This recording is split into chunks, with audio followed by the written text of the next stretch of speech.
Right, hello and welcome to this week's angling vlog. I hope you and your families are all safe and well and the isolation isn't proving too difficult and you're keeping busy with all those angling jobs that need doing. Myself, I've made a point of trying to learn new things. So this week I've been learning how to tie a multi-rig and a D-rig for the carp fishing. Just little things that hopefully in the long run will put me in good stead and just add to that armoury when we get back bankside. So at the start of this vlog, I'd just like to say thank you to everybody that left such nice comments on last week's vlog on barbel fishing. It's great to hear that the vlogs are passing the time, and to those guys that haven't tried it and are going to go out and try it, best of luck. So in this vlog, like the one on barbel, it's aimed at sharing some of the basics for breaking those boundaries that exist in fishing that stop people from trying new branches of the sport. The most important tackles to have when you go pike fishing is the components that I'm about to show you now that you'll need to unhook a pike when you do catch one. Components I've had for about 10 years, so money spent will last you a long time. The first one is a good set of forceps. A lot of people carry the forceps that they use in hospitals and stuff like that, but they haven't really got the strength for turning the hooks out of a pike's mouth. With these ones here, you can see they clip into place, so when you grip at this end, it's locked into place and you can get a good grip on the hook, turn it and get them treble hooks out of the pike. So another one that I carry is another set of forceps, a bit stronger these ones, more for the bit of lure fishing, but they're when you get one of them trebles that is really awkward and you just need that extra bit of strength to get the hook out. The third and most important is the bolt cutters. Now I've had these for about 10 years and I've used them maybe once or twice, but believe you me, when you need to use them you're thankful of them. What these are for is if you can't get the hook out of the pike, is to break the hooks down into pieces so you can get them out that way. And as I say, used probably twice in 10 years, but when you need them they're there. So of all the tackle that I'm about to show you on the video, these are the most important and you'd always need to go prepared. So if you are a bit of an all-rounder and like trying all different types of fishing, pike fishing really is one of them where you can grab a minimal amount of gear on a winter's morning and get out on the bank. And the beauty of it is you can have it all set up, ready to go. On this here, I've got the whole rig apart from a trace that I'll attach at the end. I always store my rods safely, set up, ready to go. So when I want to go fishing, it's simply a case of taking the sleeves off when I'm on the bank, the reel, attaching a trace and you're away to go. So if you are completely new to pike fishing, you can get away with your carp rods. Anything around 275 to 3 pound test curve will be just fine for short range pike fishing. Last year I began using a dedicated pike rod.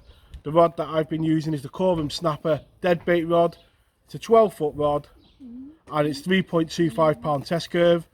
The difference that this made to my fishing was when I was casting out them big dead baits on the mere that you see on the channel, then it was a lot easier to get to the range that I needed to catch fish. I also did notice when I caught the better quality fish, you know, 18 to 20 pound, that it did reduce the time that the fight went on and I was in much more control. So that's the rod that I use for my dead baiting, the Corum Cult rod, the Snapper range, 12 foot, 3.25 pound test curve. So when it comes down to the reel, any 5,000 to 6,000 size reel will do you. The reel that I used last year was the Zelos reel. It's got the drag on the front, so you can have it really loose and then really tighten it up really quickly when you want to hit the runs. So the line that I use on the reel is 60 pound piker braid, and there is a reason why you use such heavy line on the reel. When you think about it, most of the pike could be, you know, 5 pound to 25 pound. Why would you be using 60 pound line on the reel? Well, the reason is not really to get the pike in, it's to make sure that you don't leave any baited traces on the bottom of the waters that you fish. With this setup, you'll bend any set of hooks out if you do get stuck on a snag. So what you come back with is a set of bent trebles and your dead bait. The worst case scenario is you're leaving any dead bait on the bottom of the canal, the pike comes along and eats it, and you've got a dead pike. And the reason why I use braid over mono is when you come to set them hooks, there's no stretch in the braid, so when you strike you get much more of a contact. The pike have got really bony mouths, and that lack of stretch in the line will help to set the hook. So starting with a float ledger setup, this is a simple float setup that I use on the rivers and canals. The only thing that will change is the weight of the float that you will use, and I'll show you now really quickly how you can put this rig together. So the first thing that you want to put on your line is a float stop. You thread that straight onto the line. I then place 2 high visibility beads on the line. Slide your float onto the line next, and the next thing that you'll want is your ledger. I use either the ball ledgers or the quick change cordon ones onto the line. Next, you want a quick change swivel, which I tie with a Palomar knot, and that completes the float ledger rig.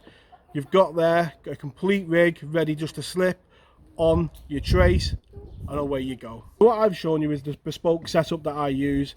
You know, you put it together yourself, but lots of companies are selling already made in one package. In this one that Dinsmore's do, you've got the float, you've got your ledger, your trace, your swivel and your float stops, all in one package, and really ideal if you're just starting out pike fishing.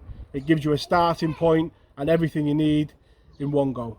So what I'll cover now is how I fish the float just on a canal or a river. You want it so your ledger is sitting on the bottom of the trace attached, and your bait, you want it so the float is lying flat, and that is why I use 2 high visibility beads. What that tells me is when I cast in the dim light in the morning, if all them 3 are jutted up together like that, I know I'm just over depth. If that type of scenario is the case on the top of the water, then I know I'm a bit too far over depth, and it just helps me to see in the dim light when the float's set perfect. You can fish the float either flat on the top with the weight on the bottom.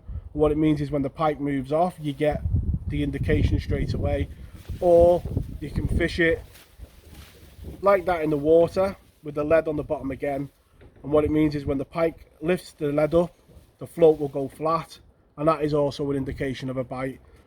With both setups, the most important thing is that they are sensitive. When it's up and tight to the knot, as soon as that pike picks up the bait, you're going to know about it, and that is the most important thing. So that is how I would always fish it, whether it was on a lake, a river or a canal. Fished over depth like that, but just slightly, and as soon as that fish moves off, you're going to see some type of indication. A nice sensitive setup. We're going to cover the actual traces that you'll go fishing with. I personally tie all my own. There's a video at the top of the screen now that will take you to a video that I made on how to tie your own wire traces using crimps, but this is how I carry mine. I always carry them in a rig bin, and you can see on there got plenty of traces for the day's fishing. So the beauty of making your own traces is when you bend them out, you get most of this setup back each time to make your next one, but also you can make traces to suit the fishing that you're doing. For example, this one would be used for a big piece of mackerel, whereas if you wanted to make one a bit smaller for say a sprat or a smelt, you could move the hooks closer together when you make your trace. I always make my traces out of 40-pound wire and 22 inches to start off with, but by the time the trace is fully made, you'd end up with around about an 18-inch trace. When it comes to baits, there are all manner of baits that you can try on the market. Quickly, my favourites are smelt and mackerel and sardines. They're 3 baits that cover all scenarios to give you a different size bait, but if I was going to go with 3 baits to start off with, they would be the 3 that I would go with. By far my confidence baits to go on the bank. 3 baits to get you started, to go out and give them a go. Excellent baits to get started with. So finally, we'll just cover the net that I use for pike fishing. This is the Savage Gear XXL one. Plenty of room in the net for the pike to recover, and it's got the rubberized mesh. I would always say go with a rubberized mesh net for your pike fishing. When you get that pike in the net and it's turning around, you know, them trebles do have a tendency to get stuck in the net, and if you've got a normal carp net or anything like that, you're just going to end up in a mess. So always go with a rubberized mesh. Plenty of room, you know, for the pike to recover. Remembering that pike are a bit like barbel.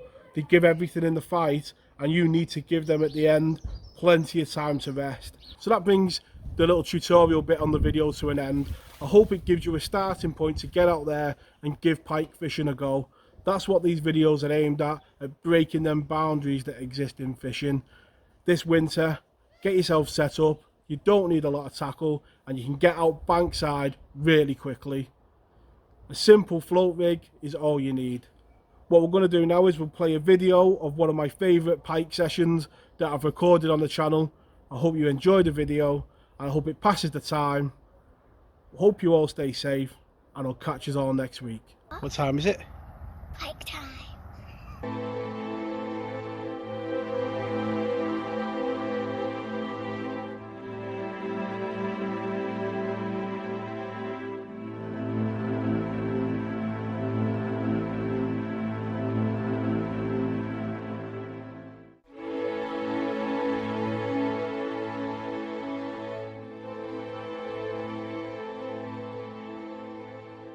Hello and welcome to this week's angling blog.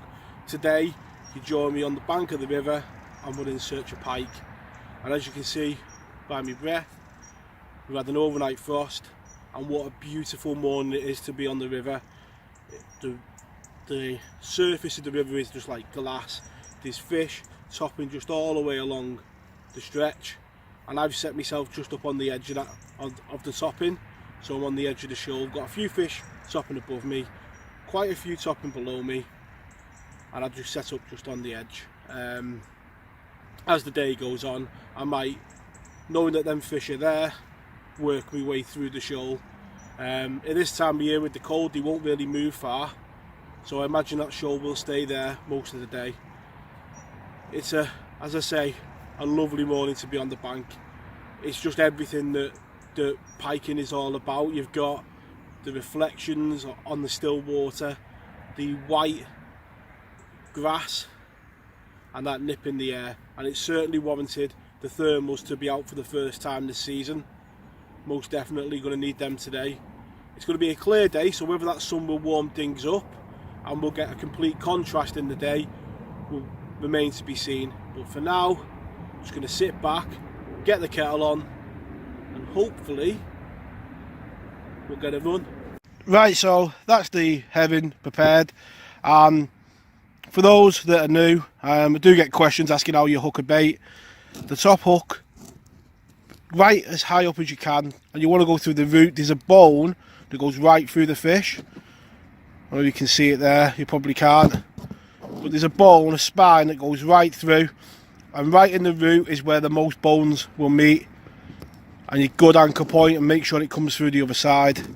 And then I pull the hook as tight as I can so it grips over into the side of the bait. And like I say, a bait that was probably that long, leave a bit at the bottom. The more you leave, the more chance you've got that a pike can grab somewhere where there isn't a hook. So sometimes, don't get me wrong, last year that was the bait and they were eating it that fast that your hooks, you know, I caught most of the fish. But sometimes when you're fishing a whole bait, they can grab it there. And this year, definitely smaller baits have been more productive. So let's get it out and see if there's an e-socks waiting for us. So my first rod is a float ledgered herring, and as you can see there, there's one or two small fish topping around the area. And we come round, there's my ledger rod, and I don't know whether you can see the white on the top of it, showing how cold it is today, and that's going just out to the middle, and that's on a skimmer bream. So I must have picked the wrong week to get my hair cut and shaved the beard. I would have needed that this weekend, most certainly. There is a nip in the air. And while we're talking about the cold, many of you that have followed the written blog will know that I have been doing the blog for a number of years and fished all year round for a number of years. One thing the cold can do is kill a venue. That first sharp frost, it takes a lot to cool the water and a lot to heat it up. So the temperature of the water might not have changed dramatically, but it's just that harshness, that first frost can kill a venue. Certainly on a canal it can. And there's a lot of fish topping on here today, so I am hopeful that the pike are active as well. But if you are fishing a venue, just bear it in mind that that first frost can have different results on your venue. You can go out before it and catch quite well. The fish seem to sense the cold is coming, but the first day after the frost can be very indifferent. So if you go out there and you think conditions are perfect like they are today, sometimes your venue doesn't react that well to it.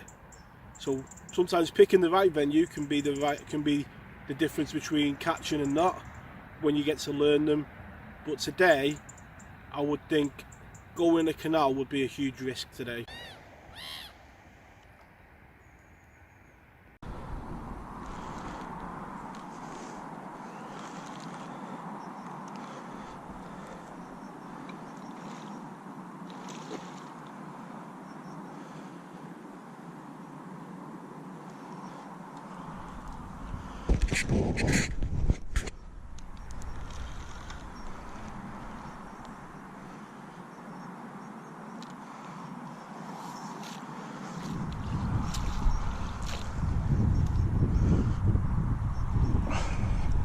Right, so just going to do a bit of unhooking of the pike. You can see everything ready: forceps, bolt cutters and pliers.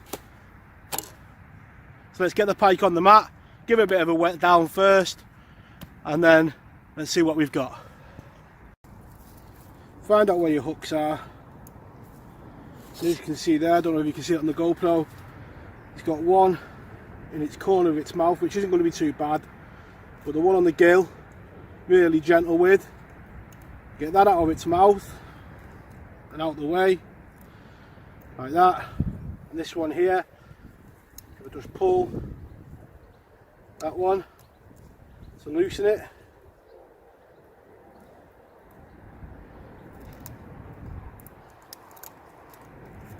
that's where you want to hook them, right in the scissors. And there we go, nice and gently unhooked. Right, and there we go, just give it a quick weigh, just over £7, and a lovely pike to start the day on a cold, crisp morning. And like I said, getting your venues right, spending time on your venues and doing a number of years on your venue, you get to learn which ones to pick for the conditions that you're faced with. And I knew that coming here today, I'd had bites on the first frost before, so I knew I was in with a chance, and we've got one. And it might be the only one we get today, with it being such a drastic change in weather, but at least it staved off the plank. Let's get her back. She is rested in the net. Time to go back.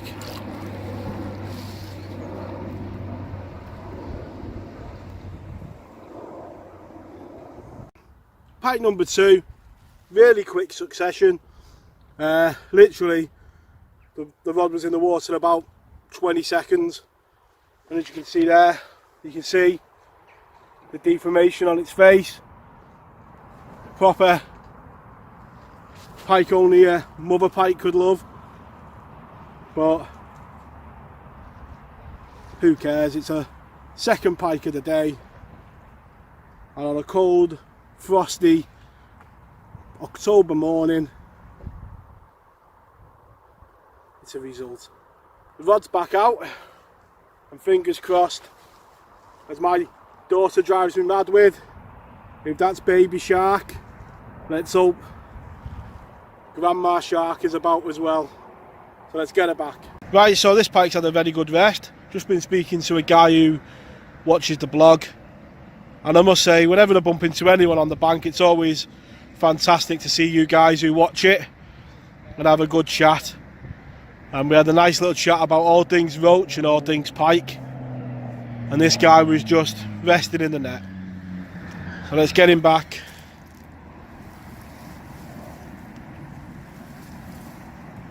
You're going to swim into the bank.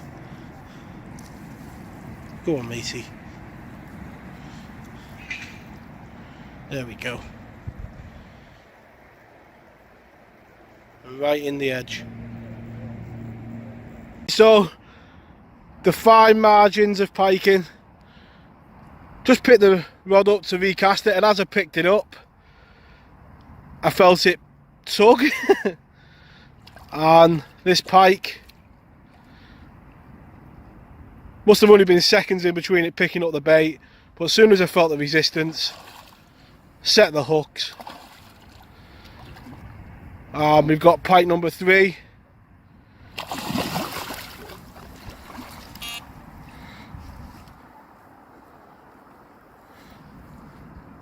About to come to the bank, and say just missed the other rod, so let's get him in. Looks like he's blind in one eye, and have a look at him.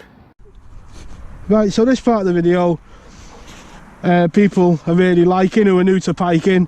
So unhooking the pike, a really easy one, this one. You can see a quick check to make sure that there's nothing in its mouth, any tackle from anybody else, and this is right in the scissors, and just tease the hooks out. He wasn't coming off. Just be gentle, and there we go, and take your time. You're always going to get awkward ones, and there we go.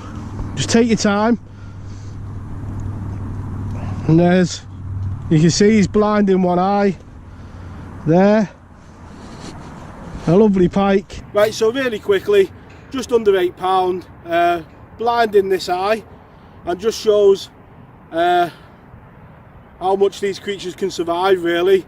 Blind in one eye, still feeding, and the fine lines, just picked the rod up, and as I did, I felt a tug, didn't let it run, just set the hooks and took a chance, and sometimes it pays off, and she was hooked okay.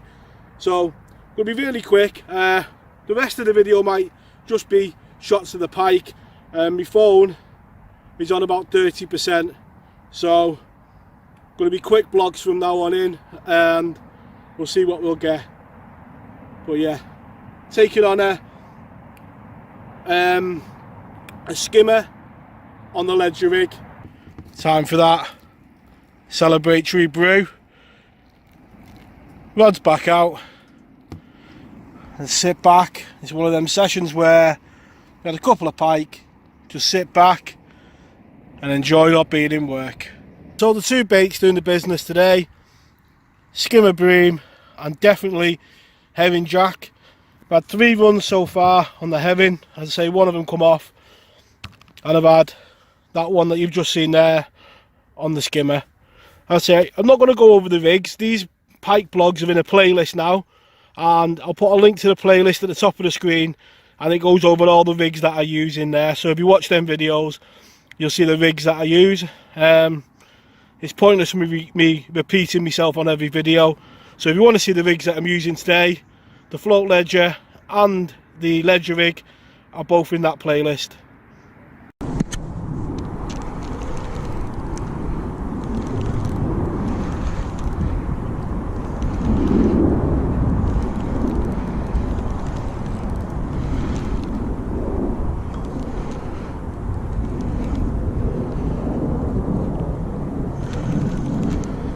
This feels a much better fish.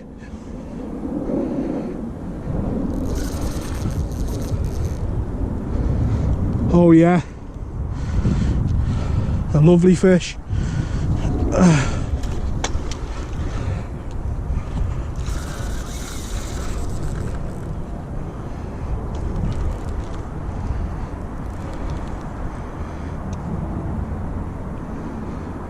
And as I said on the other videos, when your arm aches, it's a sign of a better one.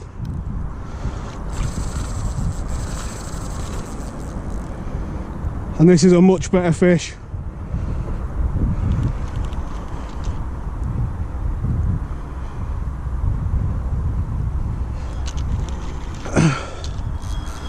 Oh yeah. Listen, Nice fish this.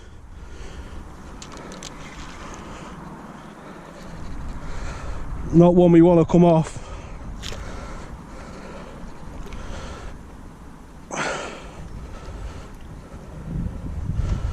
That's for sure.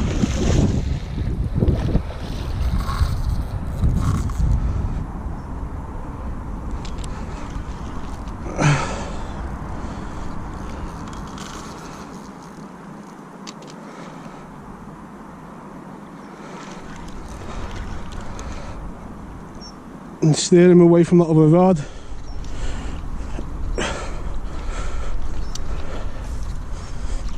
Oh yeah, oh yeah, that is a serious pike. That is a serious pike. Let's get the scales out and have a look at it. And once in a while there's something special in the net. Let's take a look.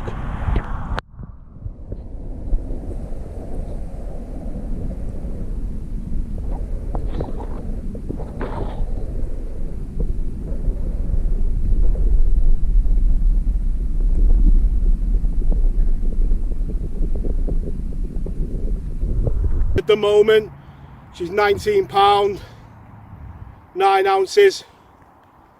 And one of the nicest pike I have ever caught. Look at the colours on that and the head on it. A lovely, lovely fish. And as you seen on the video there, just tense it up. Plenty of head shaking. And what a fish. What an absolutely clonking fish. £19, 9 ounces. I've got hardly any battery left and I don't care. That is blog time. Absolutely made up. Over the moon. Let's get a couple of photos and get her back. £19, 9 ounces. What a fish.